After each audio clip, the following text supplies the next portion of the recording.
Good evening दोस्तों। इस video में मैं आपको बताने जा रहा हूँ किसी भी राज्य में सिस्टम बदलना क्यों ज़रूरी है। ख़ास तौर पे पश्चिम बंगाल में अभी जो इलेक्शन हुई है और इलेक्शन के बाद में नई सरकार बनी है, ये क्यों ज़रूरी था।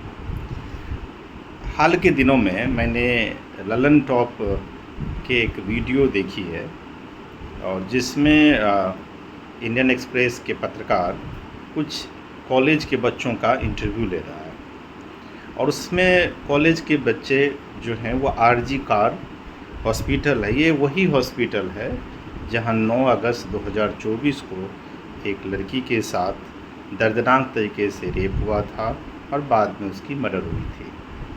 और यहाँ पे बच्चों ने जो कुछ इंटरव्यू में बताया है वो चौंकाने वाली बात है। और इस जब भी कभी आप इस कॉलेज के अंदर जाते हो, कॉलेज बोलो या हॉस्पिटल जाओ, तो मैं उन सभी लोगों से यही कहूँगा कि एक ना एक बार यहाँ के बच्चों जो पढ़ रहे हैं या यहाँ के डॉक्टर, उनसे भी बातचीत करके उनकी निजी स्थिति की जानकारी लें। यहाँ उन्होंने कुछ चीज़ें मैंने नोट की है जो बताया है। ख़ास तौर फीमेल डॉक्टर जो वर्क करते हैं उनकी जो वर्किंग आवर है वो 40 से 70 घंटे लगातार का होता है। वर्किंग टाइम में लड़कियों के और लड़कों के लिए अलग से वॉशरूम नहीं है वार्ड में। आप ज़रा सोच सकते हैं कि यंग बच्चे, चाहे वो डॉक्टर है या पढ़ाई करने वाले इंटर्न हैं, किस हालत में होंगे। दूसरी चीज़ जो है, ड्यूटी आवर में अगर किसी लड़की को या उन्हें रेस्ट की ज़रूरत है तो वह लड़का और लड़की एक ही रूम में रेस्ट करेंगे। स्वाभाविक है, लड़की कंफर्टेबल नहीं होगी, उनके लिए एक अलग से रेस्ट रूम नहीं है। एक एक रूम में नीट के पढ़ाई करने के बाद जो डॉक्टरी करने के लिए जो बच्चे जा रहे हैं, वहाँ पढ़ाई कर रहे हैं, एक एक रूम में 35 बच्चे रह रहे हैं, जिसकी छत टूटी हुई है और छत जो है वो बांस के बैम्बू के सहारे खड़ी की गई है। बाथरूम इतना गंदा है जहाँ एक कैदी भी नहीं रह सकता है।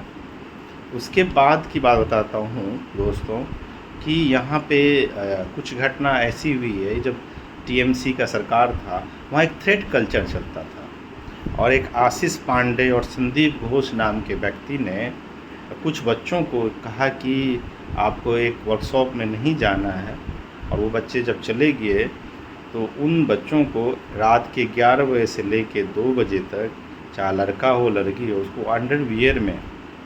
अंडरवियर मतलब समझिए कि न्यूड स्थिति में बिठाया गया बाहर। और ये आशीष पांडे नाम के जो व्यक्ति था, उन्होंने उनको कलेक्टिव तौर पे मोलेस्टेशन किया। एक तरफ नारी शक्ति के प्रतीक ममता बनर्जी टीएमसी की सरकार है, और दूसरी तरफ हम अगर देखें तो महिलाओं बेटियों का रेप मोलेस्टेशन, ये कहाँ तक सही था।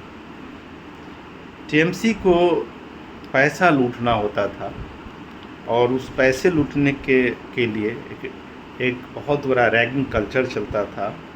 और अगर आप अपने सीनियर, यानी मैं ये बात डॉक्टर महिलाओं लड़कियों के लिए कह रहा हूँ कि अगर आप अपने सीनियर के साथ कंप्रोमाइज़ नहीं है तो आपको बार बार फेल कर दिया जाएगा और टॉर्चर की लेवल बढ़ा दी जाएगी। ये कॉलेज है या कंसंट्रेशन कैंप है? बच्चे क्या वो ज्यूस हैं और जो एडमिनिस्ट्रेशन थे वो क्या हिटलर हैं जो क्रश किए जा रहे हैं? इतनी मेहनत से नीट की पढ़ाई करने के बाद असलियत में हो क्या रहा है? और रैगिंग के नाम पे या बाकी चीज़ों के नाम पे, और जब भी कभी ये बच्चे पुलिस में शिकायत करते हैं तो वहाँ कॉलेज के जो एडमिनिस्ट्रेशन है वो वहाँ मिलते हैं और पुलिस कुछ नहीं करती है। सबसे भयानक बात तो मैं ये बता रहा हूँ, जो ट्रॉमा सेंटर है उसमें वॉशरूम नहीं है। बच्चों, जो महिलाएं या बच्चे या किसी को भी चोट लगी, कुछ भी हुआ, तो उन्हें दूसरे में जाने के लिए समझिए क्या हालत होती होगी। हॉस्टल की हालत बहुत ख़राब है और सच में बड़ा भयानक है। मैंने पूरी वीडियो देखा और जिस तरह से उन्होंने दिखाया है पूरा अपना, इस हिसाब से तो बंगाल में 100 वर्ष लग जाएंगे सुधारने में। और इन सब सिस्टम को सुधारने के लिए मेरा मानना है कि शुभेंदु अधिकारी जैसे चीफ मिनिस्टर की ज़रूरत है। बंगाल के थ्रेड कल्चर को ख़त्म किया जाए, ये सरगना को ख़त्म किया जाए और एक मजबूत, जैसे उत्तर प्रदेश में माननीय योगी जी की सरकार चले वैसे ही सरकार चलाने की ज़रूरत है। तभी बंगाल जो हमेशा से इंटेलेक्चुअल केंद्र रहा है, उद्योग का केंद्र रहा है, आज उसे सुधारने, सिस्टम को ठीक करने एक मजबूत प्रशासन की ज़रूरत है। और ये उनके जो ठोस इरादे हैं जिनके, खासतौर बीजेपी जैसी पार्टी की, वो वही कर सकती है। ये एक अच्छा समय है बंगाल को एडमिनिस्ट्रेशन को ठीक करने का दोस्तों।